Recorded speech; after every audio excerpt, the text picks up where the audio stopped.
شرکیہ اعمال سے برات کرنے کے باوجود نماز قائم نہیں کرتے، زکوٰۃ ادا نہیں کرتے، تو ان سے جنگ جاری رہے گی، ان سے جہاد جاری رہے گا، ان سے قتال جاری رہے گا۔ اسی لیے جب سیدنا ابو بکر صدیق رضی اللہ عنہ وارضاہ سے کہا گیا خلیفۃ الرسول ان سے جنگ کرتے ہو جو نماز ادا کرتے ہیں، کہا ہاں، جو نماز اور زکوٰۃ میں فرق کریں گے ابو بکر ان سے قتال کرے گا۔ اللہ کی قسم، وہ رسی جو محمد کریم کو یہ دیا کرتے تھے علیہ الصلوۃ والسلام، اگر ابو بکر سے روکیں گے رسی لینے کے لیے بھی میں ان سے جہاد کروں گا۔ شرک سے توبہ کرنے کے بعد پھر عملی طور پہ نماز کا قیام، زکوٰۃ کی ادائیگی ان مشرکوں کے خون کو مسلمانوں کے ہاتھ سے محفوظ کرتی ہے۔ صحیح مسلم میں ہے، اللہ کے نبی علیہ الصلوۃ والسلام نے فرمایا ان بین الرجل وبین الشرک والکفر ترک الصلاۃ،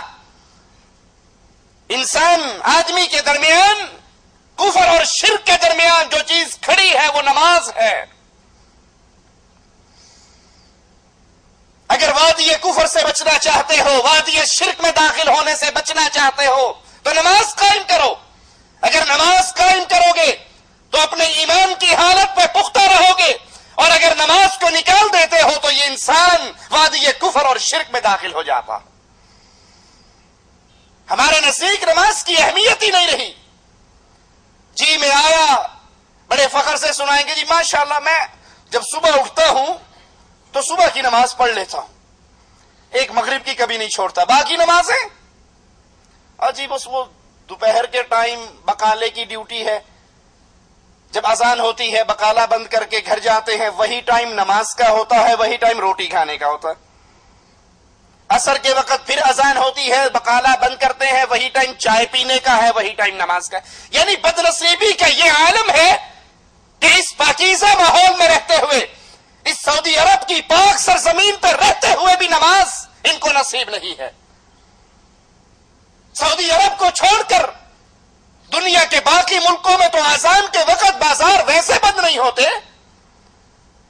وہاں تو شیاطین انسان کی شکلوں میں اذان کے ساتھ دکاندار کے سامنے کھڑے ہوتے ہیں۔ اب وہ دیکھتا ہے ایک طرف تکبیر ہو رہی ہے، ایک طرف نماز کا وقت ہو رہا ہے، اور ایک طرف اس کے سامنے چند گاہک کھڑے ہیں۔ وہ ان چند پیسوں کو ٹھوکر نہیں مارتا، لیکن اگر انڈیا پاکستان کی کرکٹ ٹیموں کا میچ ہوگا تو گاہکوں سے بھی کہہ دے گا کہ آج فائنل میچ ہے، میچ ختم ہوگا تو پھر آنا۔ اگر کوئی فلم لگی ہے، کوئی ڈرامہ ہے، کوئی الیکشن کے سیٹوں کا اعلان ہو رہا ہے، کون سی پارٹی جیت رہی ہے، میری تنظیم یا کسی اور کی تنظیم، پھر اس کو ہر چیز بھول جائے گی۔ لیکن اگر نماز کا وقت ہے تو اس کے سامنے ہزار بہانے ہوں گے۔ اور امام الانبیاء، امام اعظم، قائد اعظم محمد الرسول اللہ صلی اللہ علیہ وسلم فرما رہے ہیں بین الرجل وبین الشرک والکفر، بندے شرک اور کفر کے درمیان ایک نماز ہے، جس نے اس نماز کو چھوڑ دیا وہ کفر اور شرک میں داخل ہو گیا۔ آقا علیہ الصلوۃ والسلام ارشاد فرماتے ہیں ترک الصلاۃ شرک، نماز کا ترک کرنا یہ شرک ہے۔ کیسے نماز کا ترک کرنا شرک کیسے ہے؟ اللہ کا حکم ہے نماز پڑھو، اور انسانی خواہش کیا کہتی ہے؟ نرم گرم بستر ہے۔ یہ غریب لوگ ہیں جو مسجدوں میں جاتے ہیں، یہ فقراء کا ٹولہ ہے جو مسجد، ہم تو مالدار پیسے والے آدمی ہیں، رات کو دکان بڑی لیٹ بند ہوتی ہے، اب صبح کے ٹائم پہ دل نہیں چاہتا کہ اس گرم اور نرم بستر کو چھوڑ کر اللہ کے سامنے، اللہ کی مسجد میں، اللہ کے گھر میں حاضر ہوا جائے۔ نہیں جانتا کہ جس کا کلمہ پڑھا ہے اس نے فرمایا ہے جب انسان اپنے گھر سے مسجد کے لیے نکلتا ہے، آسمان والا اس کے لیے 2 فرشتے بھیج دیتا ہے جو اس کے ساتھ نور کے جھنڈے لے کر اس کے ساتھ قدم سے قدم ملاتے ہوئے جاتے ہیں۔ یہ ایک قدم زمین پہ رکھتا ہے، ایک قدم اٹھاتا ہے، اس کا ایک گناہ معاف ہو جاتا ہے، ایک نیکی لکھ دی جاتی ہے۔ یہ نہیں جانتا، یہ نماز کا ترک کرنے والا نہیں جانتا کہ اس کے رسول علیہ الصلوۃ والسلام نے فرمایا من خرج من بیتہ متطہرا الی المسجد فاجرہ کالحاج انسان اپنے گھر سے وضو کر کے نماز کے لیے مسجد کی طرف جاتا ہے، اللہ تعالیٰ اس کو اتنا ثواب دیتے ہیں جتنا احرام باندھ کر حج پر جانے والے کو ثواب دیتے ہیں۔ اس کو گرم نرم بستر، اس کو میٹھی نیند، اس کو شیطان کی لوریے اپنے بستر سے اٹھنے نہیں دیتی۔ یہ اپنی خواہش کی بات مان کر نماز کے لیے نہیں جاتا تو یہ اپنے خواہش کو اللہ کی عبادت میں شریک کر رہا ہے۔ اسی لیے شیخ ابن باز رحمت اللہ علیہ، مفتی اعظم سعودی عرب، ان سے جب ایک نوجوان نے سوال کیا کہ میں فجر کی نماز پڑھتا تو ہوں لیکن 8 بجے صبح الارم لگاتا ہوں کیونکہ 8:30 ڈیوٹی پر جانا ہے، 8 بجے اٹھ کر نماز پڑھ کے فجر کی نماز کا الارم ہی نہیں لگاتا، الارم ڈیوٹی ٹائم کا لگتا ہے،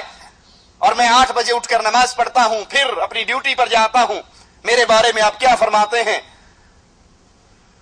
اپنے وقت کے امام شیخ ابن باز رحمت اللہ علیہ نے فرمایا تو کافر ہے، مسلمان نہیں ہے، کیونکہ تو نے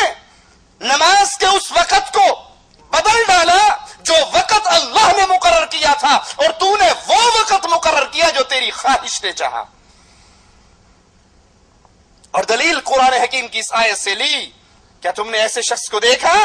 من اتخذ الہہ ہوا، جس نے اپنی خواہش کو اپنا رب بنا لیا؟ سوچئے اللہ کے لیے، سوچئے، یہ ماجرا چھوٹا نہیں۔ کتنے ہیں کلمہ پڑھنے والے، کتنے ہیں امت اسلام کہلانے والے، کتنے ہیں محمدی کہلوانے والے، لیکن نماز ان کی زندگی میں نہیں ہے، نماز ان کے گھر میں نہیں ہے۔ بیوی سے اس مسئلے پر تو لڑائی ہو سکتی ہے تو نے سالن میں مرچیں تیز کیوں کی تھی، بیوی سے اس مسئلے پر تو تکرار ہو سکتی ہے کہ آج میری والدہ کے ساتھ تو نے بدتمیزی کیوں کی، لیکن زندگی میں کبھی یہ توفیق نہیں آئی آ کر پوچھ لے میں نماز پڑھ کر آیا ہوں بیگم مسجد میں اور تو اس وقت سے گھر میں بیٹھی ہے، تو نے نماز کا سجدہ کیوں نہیں دیا؟